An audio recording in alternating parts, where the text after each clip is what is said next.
Alright guys, welcome to another video. This is Flamenco. Just going to do a little quick tour of Flamenco on Flamingo Beach.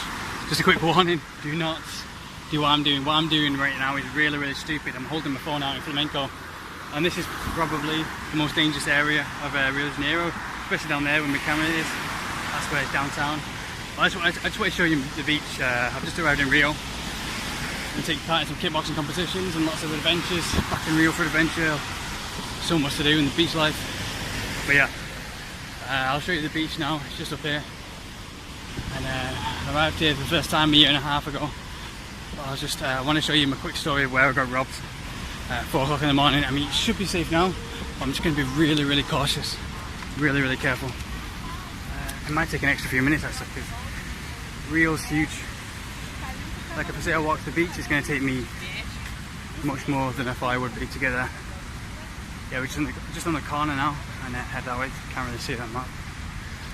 Yeah, I remember the first time I arrived in Rio, a year and a half ago. I saw trees like this with vines and everything.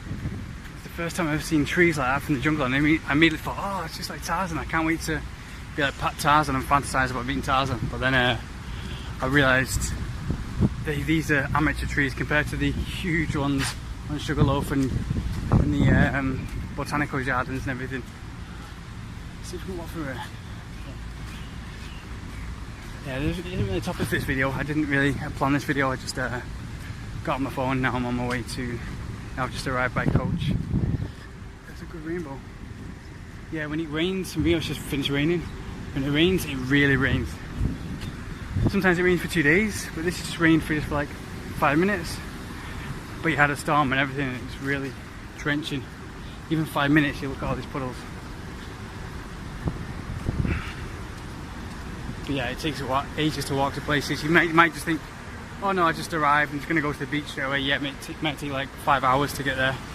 I think it took me like 5 hours to get some hostel or any kind of hostel or hotel. Try and go towards the coast because I love walking on the coast. It really makes you feel alive again. Makes you feel human. Yeah, I remember I came here as well last year. I just found this little spot. This is a really nice spot. Yeah, show where to get robbed. I was in Niteroi one night. Niteroi is just over there. If you see those little mountains on the far side. Yeah, if you walk that way where my camera's pointing now, that's just about an hour or two down there is where I got my coach. An hour or two walk. And then I walked on the coast. Like first time I came here a year and a half ago, I walked along the coast in the morning. I'm just blown away, but oh, it's that way, Flamenco, not that way, this way. You're heading away Sugarloaf. If you want to head towards all the beaches where everything is good if you arrive by coach, just head towards Sugarloaf Mountain. You should see it within about an hour or two walking into the main city. Oh, that boat isn't usually there. You usually have small boats, never seen a big boat like that in the port. Yeah, they usually have a particle club down there. Yeah, that's Niteroi. That isn't Niteroi, that's Sugarloaf. So I got it wrong. So yeah, that's Niteroi. We see the end of the mountain, the end of the rainbow going down. Oh, that's so cool. Okay, that's really cool. Like, Niteroi is known as the beautiful kind of place of Rio de Janeiro. If you come to Rio, some people might be blown away, thinking, oh, it's really rough, it's really dirty, it's horrible. But go to Niteroi. That's where the not the beautiful parts, but like you go to beaches like Itaquai, which is just past Niteroi. But the beautiful people, I love the people in Niteroi. They're so calm and laid back and so cool. Yeah, this looks like LA. Yeah. I forgot how good it was, Rio. When you've been here for a year, when you've been in Rio for a year, you want to get out because you think it's dirty and horrible, and everyone's so fascist and kind of racist and too intense. But after going to Asuncion, like you saw in my other videos, and coming back here, you just realise how great it is. Just the feeling of the sun and the sea, the smell of the sea and everything. Oh damn, I forgot how good it was. Yeah, obviously it has its bad parts, like you hear about the dangers of Rio, and they are all true. This video I might not make it to. It's cool the way the rainbow's ending just in Niteroi. Yeah, if you want to go to nice parts of Rio. Sorry, my camera got cut off there. So, but yeah, if you want to go to the nice nice parts of Rio de Janeiro.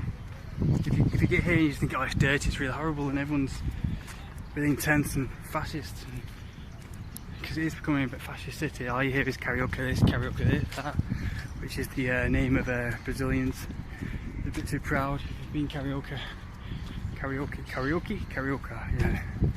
But yeah, I think that's another. I like the way they listen to good music on here. Like, I go to the outdoor gym. They have an outdoor gym which I went to every single day last year, and I was like my home. Like, the gym's always my home in England, but I just found a good place I could work out in the gym. This police car's probably going to stop me because it's dangerous to walk with your phone here. But yeah, they have an outdoor gym. See where the mountain is, Sugarloaf Mountain. One of the most popular destinations in Rio. They have an outdoor gym just facing there, and I'm so glad to be back. I really forgot how good it was to have an outdoor gym facing Sugarloaf Mountain, and then have a dip in the sea and some coconut. It's perfect. But yeah, what was I going to say? Yeah, I got robbed just up there. Not down here, but it has the same kind of setting like where I got robbed. That's Christ the Redeemer. You can see a little pointy thing, a little pointy mountain just in the corner of the big one. It's perfect the way I usually relax with coconut. And you have fireworks going off on New Year's Eve, and you have Sugarloaf to your right, Niterói ahead of you, the airport. When the airport takes off, the airport's just there where the camera's speaking. See that long white building? That's the airport. And this building here, then Christ the Redeemer behind you. It's perfect because to your left you have planes taking off, and when the planes take off and land, it's so close to the beach. Like the planes take off and land, like you see Sugarloaf Mountain, they can crash into Sugarloaf Mountain. Some of the planes go lower than Sugarloaf Mountain, and they just curve round, go under this rainbow here and land there.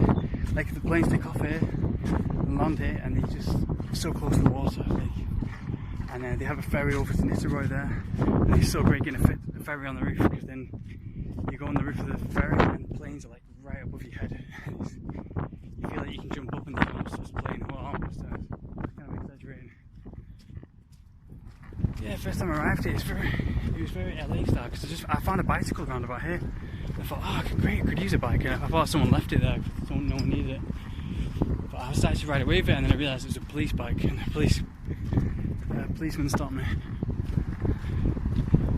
But yeah, it has this thing kind of setting here, like you have grass, and you have a path, and you have the beach. This isn't the beach, but up there, that's what you do at Flamenco. And I might not be able to fit this video in because I might run out of time. I might run out of battery. So yeah, what I was doing, I was walking like along this path, just a bit further up there, just past those trees up there, and that's where Flamingo Beach begins. I was like 4 o'clock in the morning, I was really stupid. Bought some popcorn. I spent the night at my friends in Niterói, but I had to leave early in the morning because I had to get a trip somewhere else. So I just got the ferry back like maybe 3 o'clock in the morning, and I was walking across this path here, and it was coming like, I got it around midnight, then it was around about 3 AM here, and around about 4 AM up where the beach is. I was walking down there just eating popcorn. It's the first time I've ever been relaxed in South America. I just thought, oh, I'm going to chill out, because for months and months and months it's just been really stressed out, really intense. So yeah, it's really cool. The planes are so low, and just you lie on the beach and you watch the planes take off, listen to the planes take off, and listen to music and listen to ebooks. It's such a perfect setting. Like not even LA, or because LA is kind of like Fortaleza. Fortaleza is kind of like just dead. Like, there's no adventures, no scenery, just flat beaches. But here you have the most beautiful kind of like something you see in a movie. Like you have these pedras everywhere. That's called like pedras, like mountains that are shaped like a, I don't know, shaped like a triangle a bit. And it looks surreal. I don't think anywhere on this planet, like everyone talks about LA this and America this, so, but you don't have the scenery. You don't have those like that kind of adventure, and that's what really matters. It looks like something that's out of a fantasy book, you know. Or like, you know, I imagine if Zion, you know Zion from The Matrix, if Zion was a place, it would be Rio de Janeiro in real life. Just the way everyone's so free in the nature and wild, and have parties, have like 2 festivals, like they have Rock in Rio and Carnival every year. So they have holidays all the time. You have Christmas, and you don't have to wait long after that for Carnival. It's all non-stop parties.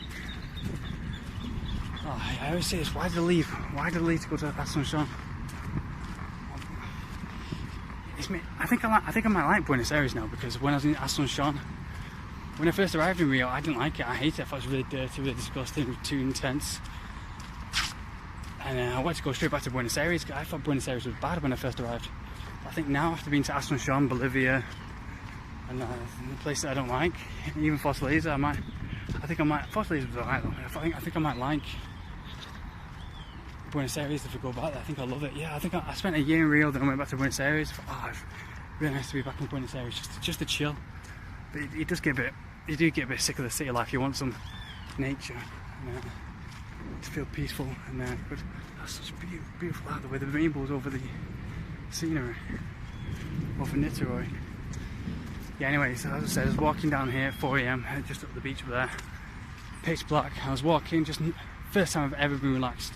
I'm usually always on the lookout, always intense, but it's 4 o'clock in the morning. I was eating popcorn, thought I'd be alright. I had my backpack on like this, like I do now, and some guy, I didn't see him, I didn't have contact with him, saw some kind of like ninja guy just like run out in front of me, but like this went right in front of me, right in front of my path, out of the trees, out of the pitch black trees. You couldn't see this grass in midnight, 4 AM, it's just pitch black. He just came out in front of me.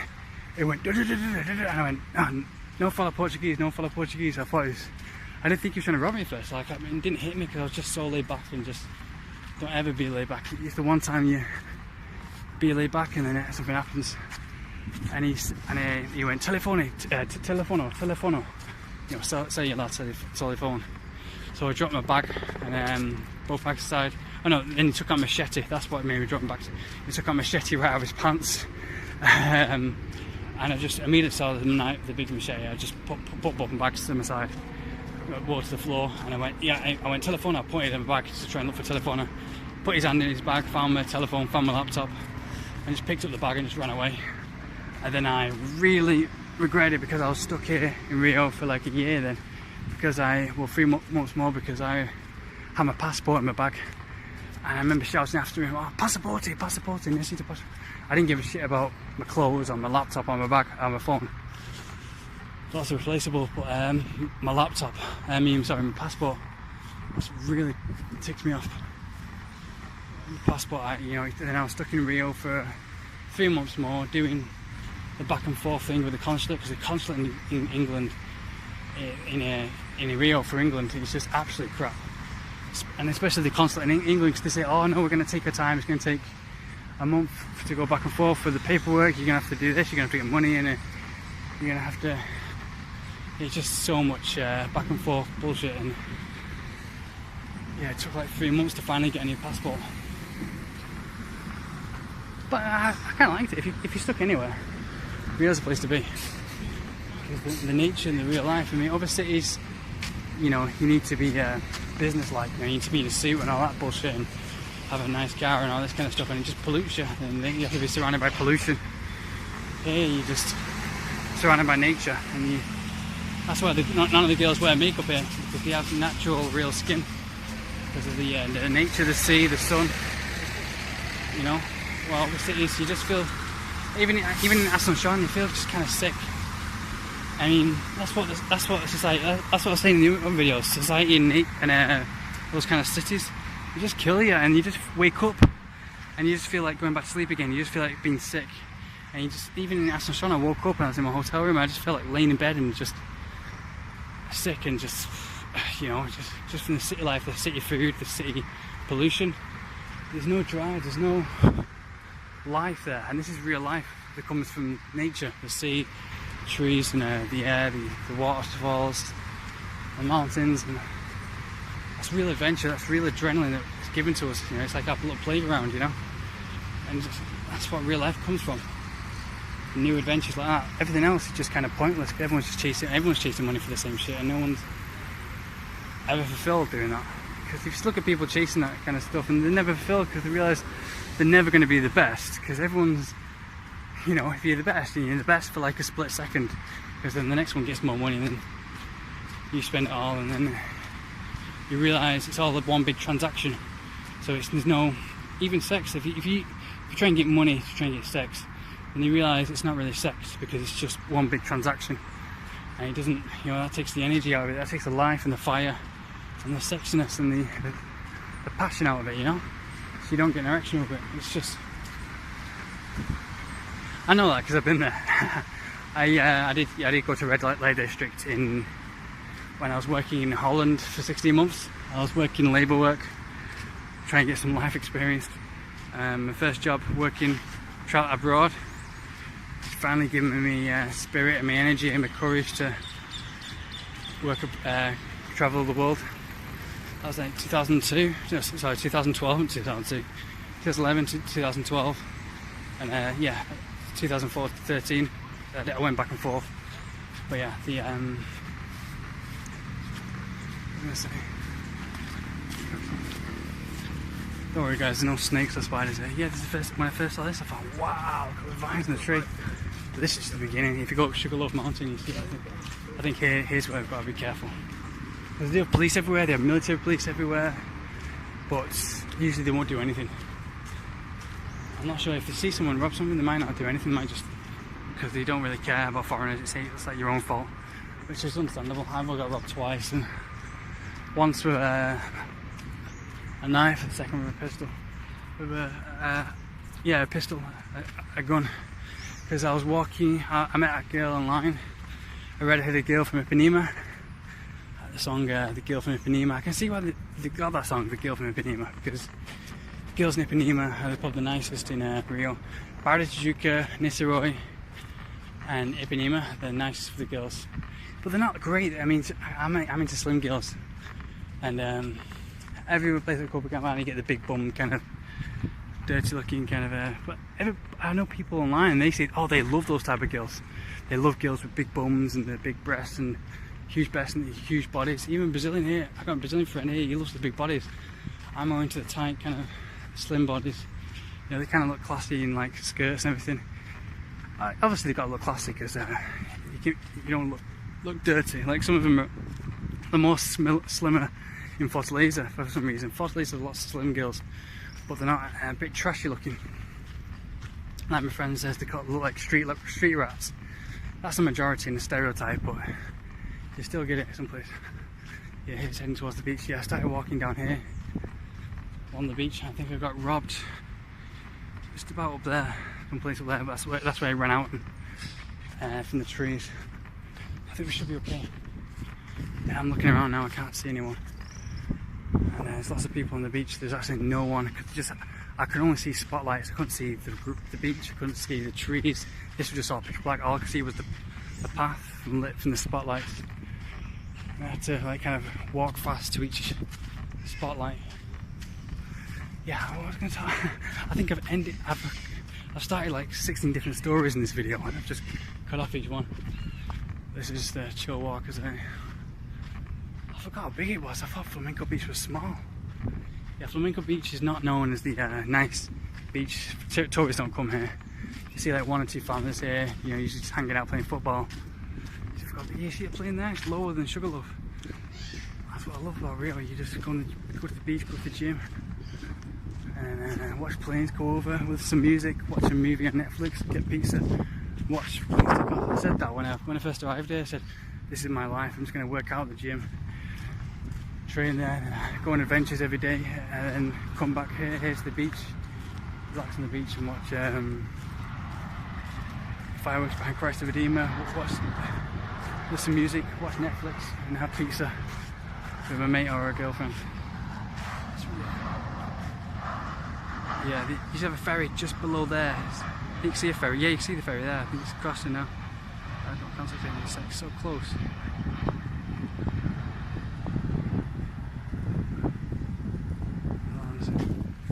It's pretty cool. Yeah, it's really cool that you can take off and land the same place as you go around Sugarloaf. I'm trying not to speak too loud in case someone sees me. Because if you speak to these people around here, they see you. If they see you with a phone or any money, even if you're buying coconut, and you pull out a lot of money, then someone will spot you and they'll follow you. They'll make themselves hidden, like they'll hide themselves in the trees, and as you walk away, they'll jump out at you someplace, or they'll recognise you and keep an eye on you. Like I got recognised quite a lot. It's the best when I go to the gym every day here, and when they recognise you, they just look out for you every single day. Not in a good way, they look out for you like they try and trick you to rob you. So yeah, I don't trust anyone, but I trusted one person, and I'm really glad the day, because he turned out to be my best mate. Yeah, I met a Brazilian here when I was doing some kickboxing here on the grass, which was just further up there on the grass, not here but like further up there. And he was speaking really intense to me, like he wouldn't leave me alone. He's a really intense kind of guy. He turned out to be an Indian. He used to live in the jungle, not in the Amazon jungle, but I think it's a different part of the jungle. And he used to sacrifice animals and everything. There's one taking off now. It's taking off the other way. Really fast.